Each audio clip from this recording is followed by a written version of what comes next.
Ancelotti.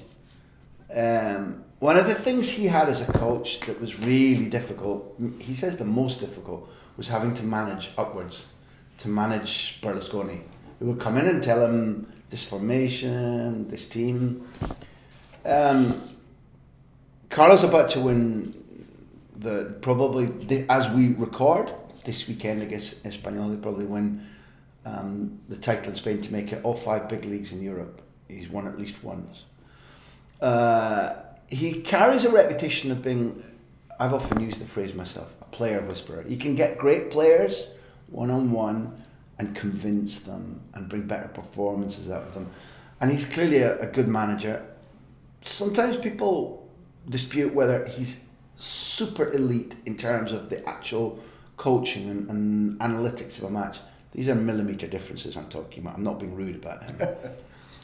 How much of this is describing the man that you work for?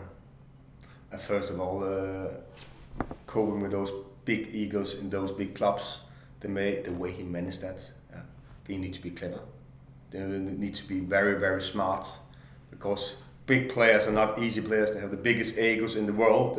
They're only thinking, me. How can I become the most important player? And all those egos.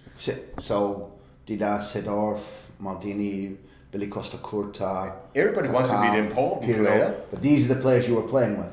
Yeah, at that time when I was in Milan, we had the best team in the world. I was there for 3 years and we played 2 Champions League finals in those 3 years. But Carlo, coping with those players and getting all those players to go towards one direction, that's quite a challenge. Huge challenge. Huge challenge. How would you say he managed it? What were the things he did? You had a very good comment that one on one, he was really good getting the players, getting under the skin of a player and letting players perform. And you always see a very warm man. Yeah. But of course he had passion as well. His passion for football. He had a temper as well. But he's just controlling that. And at that time I was very impressed how he coped with the press, how he coped with the board. Berlusconi, Galliani. Another firm man. Yeah, all those.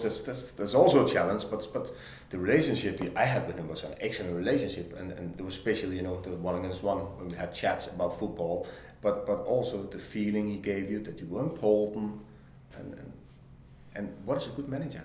A good manager wins games. Mm-hmm. In the end of the day, of course we need to give something back to our fans, because that's the most important. Football is for fans, so we need to entertain fans. That's my point of view. We need to play a dominant way of playing. We need to be attacking mind. We need to be dominant with and without the ball, because we need to give something back. It's entertainment. Yeah. From whom around you at Milan did you learn most? That was it. Yeah, I think if you look at the Maldini, Costa Curta, Il Professor. Costa Curta, Billy Costa Curta loved English football. Hence Billy. And extremely professional. All those players playing at that age and playing on that level and coping with everything year after year. And that's amazing. So learning about that, keep on going, being well prepared and doing the right things on the right moment. And of course, I enjoy playing with Pirlo as well. Because of the way he can use the ball to you. Yeah, exactly. It was just you needed to make the connection, run on the right time, and the ball will be there. Yeah. But when you talk about these guys' professionalism and doing the right thing, how much did that change in Jon Dahl Tomasson from that age? You were a good pro. You lived well. You were always in good shape. What things did seeing Maldini or Costa Curta tighten up in you? I don't see it. I was just impressed in the way, especially when you can perform at that age, is incredible. And there's a reason why they can perform at that age. It's of course how they're living, how they're coping with things.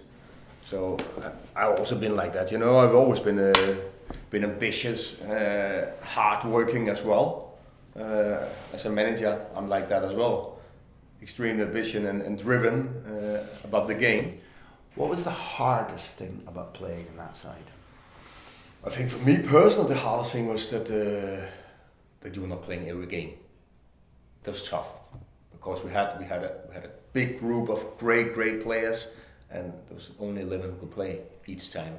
I think I played for sure starting 25 games minimum each season, but that's not enough as a professional, as a sportsman. You want to play every game, you want to play every big games, but in a club like that, at that time, you were not playing every game. I think that was the toughest. I think in the end of the day, all the players were going one direction. We were always, and there was Carlos, of course, Carlo really did what he really did well. One direction, and that's quite unique, because it's not that easy to get all of the group to go towards the same spot. We want the same, we want to achieve the same, we want to do it together. But the hardest was for sure that not playing every game.